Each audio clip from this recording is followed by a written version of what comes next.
আসসালামু আলাইকুম। Ample learning সেন্টারের পক্ষ থেকে সবাইকে স্বাগতম। আজকে আসছি আমরা হিসাব বিজ্ঞান সমাধান নিয়ে। আচ্ছা, হিসাব বিজ্ঞানে 15টি প্রশ্ন ছিল। দেখি আমরা প্রশ্নগুলো কেমন ছিল। এখানে 16 নম্বর প্রশ্ন দেখো কি বলছে, নিচের কোনটি অভ্যন্তরীণ লেনদেন? কি লেনদেন? অভ্যন্তরীণ লেনদেন।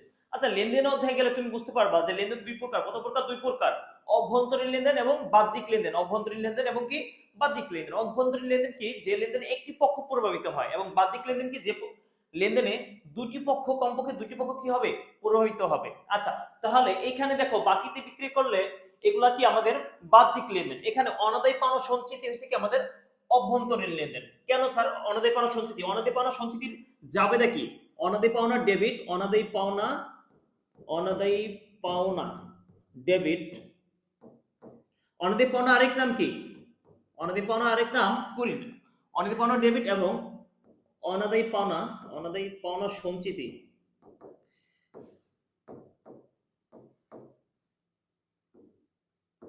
সঞ্চিতি ক্রেডিট।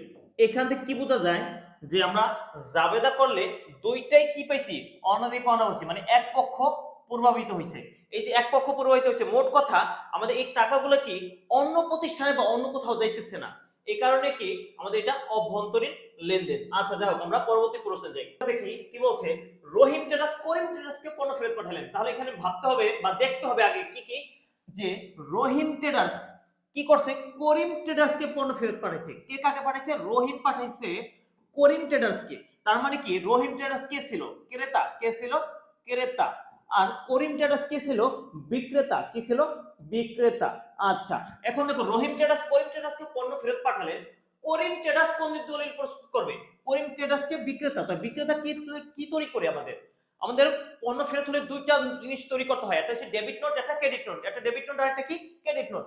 পণ্য যে ফেরত পাঠায় সে তৈরি করে, মানে ক্রেতা তৈরি করেছে ডেবিট নোট এবং বিক্রেতা তৈরি করে ক্রেডিট নোট। তার মানে কি এখানে করিম ট্রেডার্স তৈরি করবে হইছে আমাদের ক্রেডিট নোট। কি নোট? Credit note.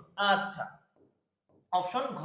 আচ্ছা, তার পরবর্তী প্রশ্নে যদি আমরা যাই, কি বলছে, অলিখিত ক্রয় কোন জাবেদার অন্তর্ভুক্ত? আমাদের একটা জিনিস মাথায় রাখতে হবে, অলিখিত ক্রয় মানে বাকিতে ক্রয়। অলিখিত ক্রয় মানে কি? বাকিতে ক্রয়।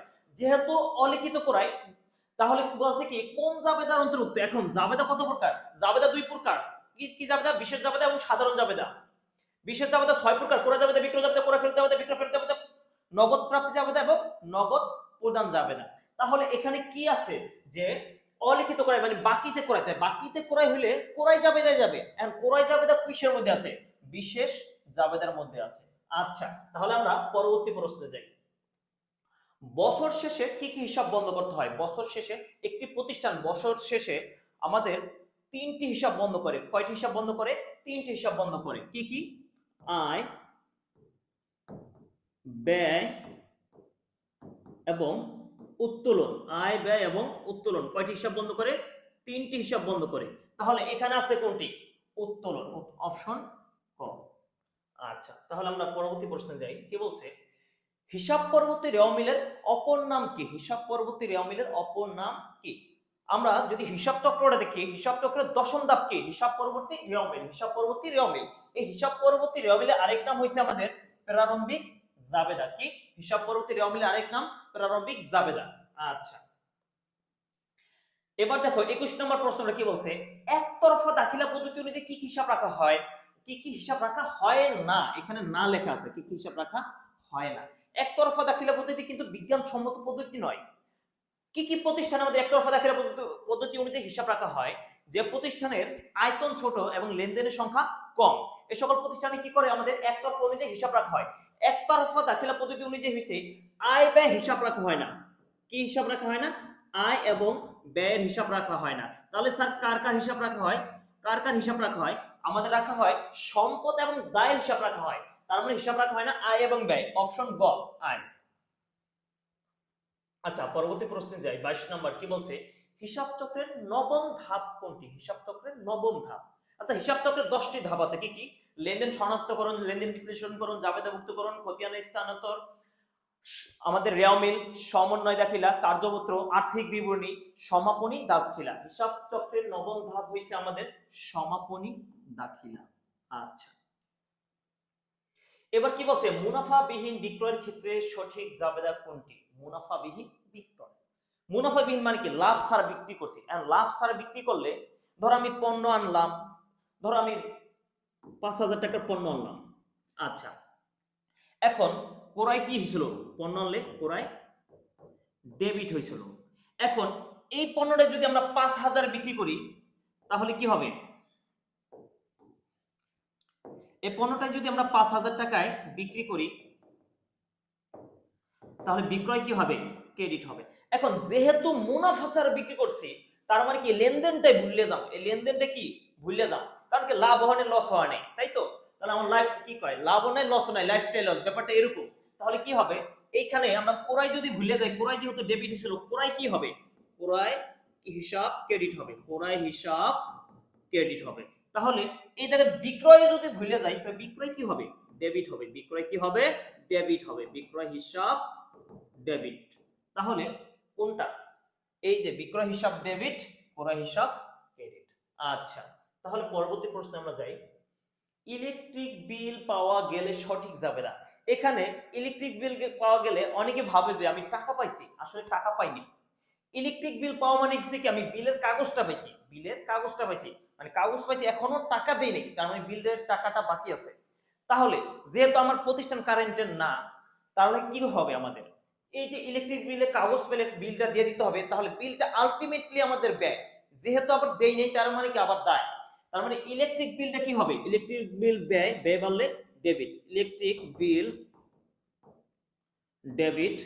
এবং কি হবে, যেহেতু বাকি আছে, বাকি থাকলে বলা হয় বকেয়া, বাকি থাকলে কি বলা হয়? বকেয়া, এটা একটা দায়, বকেয়া ইলেকট্রিক বিল ক্রেডিট। আচ্ছা, তাহলে আমাদের এখানে অপশন কোনটা? ইলেকট্রিক বিল ডেবিট, বকেয়া ইলেকট্রিক বিল ক্রেডিট, অপশন গ। আচ্ছা, তাহলে পরবর্তী প্রশ্নে আমরা যাই। শিক্ষানবিশ ভাতা 5,000 টাকা। শিক্ষানবিশ ভাতা কত টাকা? 5,000 টাকা। আচ্ছা, শিক্ষানবিশ ভাতা কি? এখানে দুইটা কথা আছে, একটা শিক্ষানবিশ সেলামি আর একটা শিক্ষানবিশ ভাতা। শিক্ষানবিশ ভাতা কি? ব্যয়। শিক্ষানবিশ ভাতা কি? ব্যয়। আচ্ছা, যা ভুল কর্মে ক্রেডিট লেখছে। আচ্ছা, শিক্ষানবিশ ভাতা কোন দিকে হওয়ার কথা ছিল? ডেবিট দিকে হওয়ার কথা ছিল, কিন্তু ভুল কর্মে ক্রেডিট করছে। হ্যাঁ, ভুলে ক্রেডিট করছে, ঠিক আছে, কিন্তু তাও আবার কয়বার? দুইবার। এখন রেয়া মিলে বাকি সবকিছু ঠিক আছে, ধরো রেয়া মিল মিলে গেছে গা মনে করো, তাহলে অনিশ্চিত হিসাব কত টাকা হবে? রেয়া মিল মিলে গেছে বলতে কি, ধরো রেয়া মিল মিলেন না, রেয়া মিল ছিল কিন্তু এই ভুলের কারণে রেয়া মিল মিলে নাই, তার মানে বাকি সব ঠিক আছে, মানে কি বাকি সবকিছু সব ঠিক থাকলে রেয়া মিল মিলতো। তাহলে এখানে কি বলছে যে অনিশ্চিত হিসাব কত টাকা হবে? এখন অনিশ্চিত হিসাব যদি কত টাকা হবে এটা বুঝতে যাই। আচ্ছা, দেখো এই ছকটা একটু দেখি। মনে করো রেয়া মিল দুই পক্ষ মিল আছে, 30,000 টাকা 30,000 টাকা মনে কর মিল আছে। এখন তোমার শিক্ষানবিশ ভাতা 5,000 টাকা কোন দিকে হওয়ার কথা? এইখানে আমাদের কি শিক্ষানবিশ ভাতা কি 5,000 টাকা হওয়ার কথা ডেবিট পাশে, কারণ এটা যেহেতু ব্যয়। কিন্তু এখানে কি আমি 5,000 টাকা লিখছি? না, এই 5,000 টাকা কি এখানে আমাদের লেখা হয় নাই। তার মানে 5,000 টাকা যদি এখানে আমরা যদি না লিখি, এখানে এই টাকাটা যদি আমরা না লিখি, তাহলে এইখানে 5,000 টাকা কি হয়েছে? কমছে। মনে করো এটা এখানে লেখো নাই, মনে করো এটা এখানে লেখো নাই, তার মানে কি এখানে 5,000 টাকা কি কমে যাবে। এখন এটা লেখছো কোথায়? ক্রেডিট পাশে। কয়বার? দুইবার। একবার, দুইবার। তাহলে এইখানে আলটিমেটলি কত টাকা হলো? এখানে আলটিমেটলি কত টাকা হলো দেখো, এখানে এখন আছে 25,000 টাকা। কয় টাকা? 25,000 টাকা। আর এখানে আছে কত টাকা? এখানে আছে আমাদের 5 5 10 আর 30, 40,000 টাকা। তাহলে দুই পাশে পার্থক্য কত? 15,000 টাকা। কত হাজার টাকা? 15,000 টাকা। তাহলে কি সবকিছু ঠিক থাকলে আমাদের 15,000 টাকা কি হবে? অনিশ্চিত হিসাব হবে। আশা করি বুঝতে পারছো। এবার দেখো 26 নম্বর প্রশ্ন, তারল্য অগ্রাধিকার অনুযায়ী আর্থিক বিবরণীতে সম্পদ সমূহ কোন ক্রমে সাজানো হয়? আমাদের দুই ধরনের অগ্রাধিকার আছে। আর্থিক বিবরণীতে দুই ধরনের অগ্রাধিকার আছে, একটা হচ্ছে স্থায়ী অগ্রাধিকার আর একটা হচ্ছে তারল্য অগ্রাধিকার। স্থায়ী অগ্রাধিকার অনুযায়ী আমরা যদি আর্থিক বিবরণী প্রস্তুত করি তাহলে আমাদের প্রথমে লিখতে হয় স্থায়ী সম্পদ, তারপর লিখতে হয় আমাদের দীর্ঘমেয়াদী বিনিয়োগ, এবং তৃতীয়তে লিখতে হয় আমাদের চলতি সম্পদ, তারপরে হচ্ছে অলিক সম্পদ। আমাদের অলিক সম্পদ সবার শেষেই লিখতে হয়, সবসময় অলিক সম্পদ সবার শেষে লিখতে হয়। এখন যেহেতু এখানে এটার ভিতর কি আমাদের অলিক সম্পদ শেষে নাই, তার মানে কি এটা এমনিই ভুল, তাহলে অলিক সম্পদ শেষে লিখতে হয়। কিন্তু এখানে কি আমাদের স্থায়ী অগ্রাধিকার বলছে না তারল্য অগ্রাধিকার, যেহেতু তারল্য অগ্রাধিকার বলছে, তার মানে আমাদের প্রথমে হবে চলতি সম্পদ, তারপরে দীর্ঘমেয়াদী বিনিয়োগ, লাস্টে হচ্ছে কি আমাদের স্থায়ী সম্পদ। তাহলে এখানে আমাদের অপশন হবে গ, চলতি সম্পদ, দীর্ঘমেয়াদী বিনিয়োগ এবং কি স্থায়ী সম্পদ, সর্বশেষে অলিক সম্পদ। আচ্ছা, তার পরবর্তী প্রশ্নে যাই। পণ্য চুরি লেনদেনটি হিসাব সমীকরণের কোন উপাদানে প্রভাব ফেলবে? আচ্ছা, হিসাব সমীকরণ কি? একটি প্রতিষ্ঠানের সম্পদগুলা দায় প্লাস মালিকানা সত্ত্বের সমান হবে, এটাকে কি বলা হয়? হিসাব সমীকরণ। এখন এই হিসাব সমীকরণে প্রভাব ফেলতে হবে কি? পণ্য চুরি। আচ্ছা, পণ্য চুরি এই হিসাব সমীকরণে প্রভাব ফেলতে হলে আগে জাবেদা করতে হবে। জাবেদা করে দেখি আমরা কি হয়। পণ্য চুরি জাবেদা কি? এটা এক ধরনের ক্ষতি, বিবিধ ক্ষতি। কি? বিবিধ ক্ষতি। বিবিধ ক্ষতি ডেবিট এবং কি ক্রেডিট। যেহেতু পণ্য চুরি হয়েছে তার মানে কি ক্রয় কমছে, পণ্য কমলে ক্রয় ক্রেডিট, পণ্য কমলে কি ক্রয় ক্রেডিট, তাহলে ক্রয় হিসাব ক্রেডিট, ক্রয় হিসাব ক্রেডিট। আচ্ছা, এখন বিবিধ ক্ষতি ডেবিট, ক্রয় ক্রেডিট। বিবিধ ক্ষতি এটা কোন শ্রেণীর হিসাব? ব্যয়। বিবিধ ক্ষতি কোন শ্রেণীর হিসাব? ব্যয়। এখন মাথায় রাখতে হবে এই যে ই মানে কি? মালিকানা সত্ত্ব। ই মানে কি? মালিকানা সত্ত্ব। মালিকানা সত্ত্বের সূত্র কি? মূলধন, মূলধন যোগ আয় বিয়োগ ব্যয় বিয়োগ উত্তোলন। মূলধন যোগ আয় বিয়োগ ব্যয় বিয়োগ উত্তোলন। আচ্ছা, এখানে দেখো, এখানে খেয়াল করো, এখানে যে বিবিধ ক্ষতি এটা কি? ব্যয়। ব্যয় কোথায় যায়? এর মধ্যে। এবং ক্রয় কি? এটাও তো ব্যয়, এটাও আবার কোথায় যায়? এর মধ্যে। তার মানে কি এখানে দুইটাই উপাদানে কি কাকে প্রভাবিত করছে? ই কে প্রভাবিত করছে।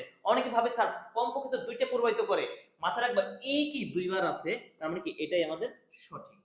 আচ্ছা, তাহলে আমরা পরবর্তী প্রশ্নে যাই। 28 নম্বর কি বলছে? লাভ এত টাকা, সমাপনী মূলধন এত টাকা এবং উত্তোলন এত টাকা হলে প্রারম্ভিক মূলধন কত?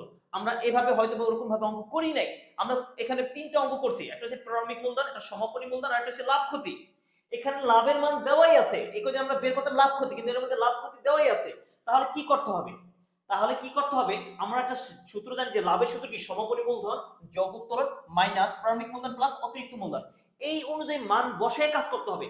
কার মান চাইছে? প্রারম্ভিক মূলধন, মানে এই যে প্রারম্ভিক মূলধন এটার মান চাইছে। তাহলে আমরা ধরি প্রারম্ভিক মূলধন, ধরি প্রারম্ভিক মূলধন x ধরলাম, প্রারম্ভিক মূলধনে ধরলাম x। তাহলে অঙ্কটা কি আসে দেখো, এখানে লাভ, লাভ কয় টাকা? 35,000 টাকা, 35,000 টাকা সমান সমান সমাপনী মূলধনে এখানে কত আছে? 80,000 টাকা, 80,000 টাকা, 80,000 টাকা প্লাস উত্তোলন কত আছে? এখানে বলে দিচ্ছে উত্তোলন 5,000 টাকা উত্তোলন করছে, মাইনাস প্রারম্ভিক মূলধন তো আমাদের বের করতেই বলছে, তার মানে এটাকে ধরলাম আমরা x, প্লাস এখানে অতিরিক্ত কোন মূলধন আছে? এখানে আর কোনো অতিরিক্ত মূলধন নাই, এটা ধরলাম 0। না দিলে হইতো, কোনো সমস্যা নেই, না দিলেও কোনো সমস্যা নাই। তাহলে এখানে কত টাকা আছে দেখো, এখানে 35,000 টাকা, এখানে 80 আর কত 5 কত আমাদের 85,000 টাকা মাইনাস x। যেহেতু এইখানে প্রারম্ভিক মূলধন আছে মানে x এর মান বের করতে হবে। x টা এখানে কি আকার আছে? x টা এখানে আমাদের মাইনাস আকার আছে, তাই x টা এই পাশে পাঠিয়ে দিই, তাহলে কি হবে? x টা প্লাস, এখানে কত হলো আমাদের 85,000, তারপর কত 35,000 যোগ আছে, সেটা কি করতে হবে? আমাদের বিয়োগ করতে হবে। এখন সুতরাং x এর মান কত? 85,000 থেকে যদি আমরা 35,000 টাকা বিয়োগ দেই, 50,000 টাকা নামবে। এখন x ধরছিলাম কাকে স্যার? এই যে আমরা x ধরছিলাম প্রারম্ভিক মূলধনকে, তাহলে কত টাকা? 50,000 টাকা, অপশন গ। আশা করি বুঝতে পারছো। আচ্ছা, তারপরে পরবর্তী প্রশ্নে যাই আমরা। এটা একটা ক্রিটিক্যাল প্রশ্ন, অনেকের কাছে মনে হইতে পারে, বিশেষ করে অষ্টম শ্রেণীতে এই টাইপের অঙ্ক আছে। এটা মূলত হিসাব বিজ্ঞানের অঙ্ক, কিন্তু এটা ম্যাথ রিলেটেড। ঠিক আছে, যারা অঙ্ক একটু ভালো তারা আশা করি খুব ভালোভাবে বুঝতে পারবা। সবাই মনোযোগ দিয়ে তাকাও, এদিকে অন্যদিকে তাকাবা না। খেয়াল করো এখানে কি বলছে। পাওনাদারকে 7.5% বাট্টা, এর কত পার্সেন্ট বাট্টা? 7.5% বাট্টা। বাট্টা মানে কি? কম রাখছে। বাট্টা মানে কি? কম রাখছে। আচ্ছা, বাট্টা পরে এত টাকা প্রদান করছে, এই জায়গায় এত টাকা প্রদান করছে, এটা কি তোমার নগদ টাকা গেছে? কি গেছে? নগদ টাকা গেছে। আর নগদ টাকা গেছে কত টাকা তোমার? 8,18,625 টাকা গেছে। আচ্ছা, এখন পাওনাদার ডেবিট হবে কয় টাকা? আচ্ছা, পাওনাদার মানে কি? সম্পূর্ণ টাকাকে বলা হয় পাওনাদার, মানে আমার কাছে পাইতো কয় টাকা? যদি উদাহরণস্বরূপ বলি, ধরো একজন আমার কাছে 20,000 টাকা পায়। কয় টাকা পায়? 20,000, তার মানে পাওনাদার 20,000 টাকা। এখন আমি 19,000 টাকা দিচ্ছি, এটা হচ্ছে নগদ, আর 1,000 টাকা কম দিচ্ছি, এটা হচ্ছে বাট্টা। মানে পাওনাদার মানে কি? সম্পূর্ণ টাকার যোগফল। পাওনাদার মানে কি? সম্পূর্ণ টাকার যোগফল। তার মানে কি এখানে এই যে 8,18,625 টাকা প্রদান করছে, এটা হচ্ছে কি নগদ টাকা, এটা কিন্তু পাওনাদার না। তার মানে কি এটা নগদ টাকা। এখন দেখো মাথায় রাখতে হবে এখানে পাওনাদার, পাওনাদার মানে সম্পূর্ণ টাকা। এখানে সম্পূর্ণ টাকাটা কিভাবে আসলো একটু যদি আমি ব্যাখ্যা করি। এখানে পাওনাদার আসছে কি নগদ যে কটা প্রদান করছি, যে নগদ প্রদান, এবং পাশাপাশি কি বাট্টার যোগফলের মাধ্যমে হয়েছে। কিসের মাধ্যমে? বাট্টার যোগফলের মাধ্যমে। এখন মাথায় রাখবা পাওনাদার মানে 100%, পাওনাদার মানে কত পার্সেন্ট? 100% টাকা, মানে পুরো টাকাটাই কি পাওনাদার না যেহেতু, তার মানে কি পাওনাদার ধরলাম 100 ভাগ। আচ্ছা, তো নগদ দিছি কত ভাগ এই টাকাটা, বাট্টা কত ভাগ? বাট্টা হইছে 7.5 ভাগ। তাহলে নগদ টাকা দিছি কত ভাগ? অবশ্যই 92.5 ভাগ। আচ্ছা, এখন আমরা যদি অঙ্কটা করি একটু খেয়াল করো। এখন যদি আমরা অঙ্কটা একটু করি,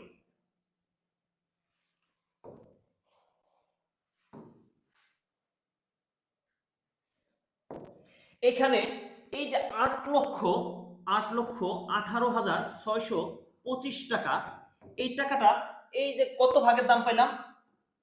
92.5 ভাগের দাম। তার মানে এটাকে ভাগ দিতে হবো 92.5। আচ্ছা, এবং পাওনাদারকে পাইলাম কত ভাগ? 100 ভাগ। তার মানে 100 দিয়া গুণ দিতে হবে। তাহলে এখানে কত টাকা আসবে? 8,85,000 টাকা। 8,85,000 টাকা। আচ্ছা, অপশন ঘ। আশা করি বুঝতে পারছো, আশা করি বুঝতে পারছো। কেউ যদি না বুঝতে পারো অবশ্যই কমেন্ট করবা, আমরা এটাকে বা এই প্রশ্নগুলোকে আবার আমরা কি রিপিট করব। যতবার না বুঝবা ততবার আমরা ভিডিও দিব। এখন থেকে নিয়মিতই আমাদের ইউটিউব চ্যানেল এবং ফেসবুকে তোমরা আমাদের ক্লাসের ভিডিওগুলো পাইতেছো। এবং যার যত সমস্যা আমাদের হোয়াটসঅ্যাপ নাম্বার দিয়ে দিব এবং আমাদের মেইল দিয়ে দিব। তোমরা তোমাদের মন মতো প্রশ্ন করবা, যে কোনো প্রশ্ন, বইয়ের এই প্রান্ত থেকে ওই প্রান্ত, টেস্ট পেপারের এই প্রান্ত থেকে ওই প্রান্ত, আমরা ইনশাআল্লাহ অবশ্যই সলভ করে দিতে চেষ্টা করব। আমাদের এখানে আমরা অনেকজন টিচার আছি, তোমার যে কোনো সাবজেক্ট আমরা আলাদা আলাদা টিচার আছি, সমাধান করে দিতে পারবো। তুমি মনে করো যে আমি হিসাব বিজ্ঞান পড়াইতেছি, এর মধ্যে তুমি ফিজিক্সের একটা কমেন্ট করলা, ফিজিক্সের একটা প্রশ্ন নিয়ে, আমাদের ফিজিক্স স্যার অবশ্যই তোমাকে রিপ্লাই দিবে, ভিডিও তৈরি করে দিবে। তার মানে কি তোমার যত জায়গায় সমস্যা হবে তুমি অবশ্যই কমেন্ট করবা। কমেন্ট করতে কখনোই কার্পণ্য করবে না। এবং আমাদের ভিডিও যদি ভালো লাগে অবশ্যই চ্যানেলটি সাবস্ক্রাইব করবা। ঠিক আছে? আচ্ছা, আমরা পরবর্তী প্রশ্ন দেখি। সোহানা ট্রেডার্স হতে প্রাপ্ত টাকা মোহনা ট্রেডার্সকে ক্রেডিট করছে। আচ্ছা, আমি যদি সোহানা ট্রেডার্স হতে যদি টাকা পাই, আমি যদি টাকা পাই, কার থেকে টাকা পাই? আমরা টাকা পাই হইছে সাধারণত দেনাদার থেকে। কি থেকে? দেনাদার। এখন দেনাদার কি? সম্পদ। সম্পদ থেকে যদি আমরা টাকা পাই তাহলে কি দেনাদার কমছে, দেনাদার কমলে কি দেনাদার ক্রেডিট। যেহেতু আমি সোহানা ট্রেডার্স থেকে টাকা পাইছি, তার মানে কি সোহানা ট্রেডার্সকে আমার ক্রেডিট করার কথা, কিন্তু আমি মোহনা ট্রেডার্সকে ক্রেডিট করছি। কাকে ক্রেডিট করছি? মোহনা ট্রেডার্সকে ক্রেডিট করছি। তার মানে কি আমি ভুল করছি। তাহলে এটা কোন ধরনের ভুল? আচ্ছা, রেওয়া মিলে ভুল কত ধরনের? রেওয়া মিলে ভুল দুই ধরনের, একটা হচ্ছে কি করণিক ভুল, একটা নীতিগত ভুল। আচ্ছা, নীতিগত ভুলটা কি? আমি যদি কোনো সম্পত্তির ব্যয় লিখি অথবা ব্যয়ের সম্পদ লিখি, মোট কথা মূলধন জাতীয় লেনদেনকে যদি মুনাফা জাতীয় লেনদেন এবং মুনাফা জাতীয় লেনদেনকে মূলধন জাতীয় লেনদেন করি, তাহলে কি হবে? এটা নীতিগত ভুল। তার মানে কি এখানে এটা কখনোই নীতিগত ভুল হবে না। এখানে টাকার অঙ্কেও কোনো ভুল নাই। এবার খেয়াল করো, আমি বলছিলাম ভুল দুই ধরনের, একটা নীতিগত ভুল, একটা করণিক ভুল। করণিক ভুল আবার 4 প্রকার। করণিক ভুল কয় প্রকার? 4 প্রকার।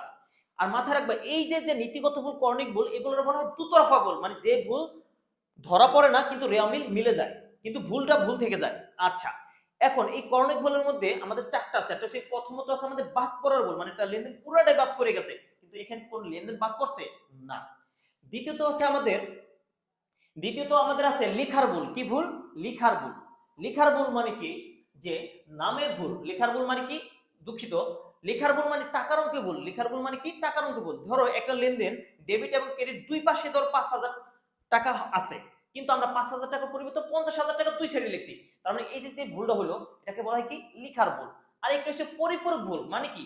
একটা ভুল দিয়ে আরেকটা ভুলের সংশোধন করা, একটা ভুলে আরেকটা ভুল দিয়ে সংশোধন করা। ধরো একটা জায়গায় তুমি ডেবিট হওয়ার কথা ছিল 5,000, ডেবিট হওয়ার কথা ছিল 5,000, তুমি লিখছো 50,000। তার মানে কি ডেবিট ঘরে তুমি 45,000 টাকা বেশি লিখছো। হ্যাঁ, আরেক জায়গায় তুমি ধরো 2,000 টাকা হওয়ার কথা ছিল, তুমি লিখছো, সরি,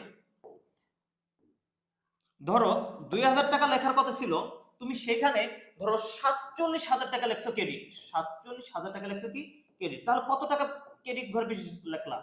45,000 টাকা।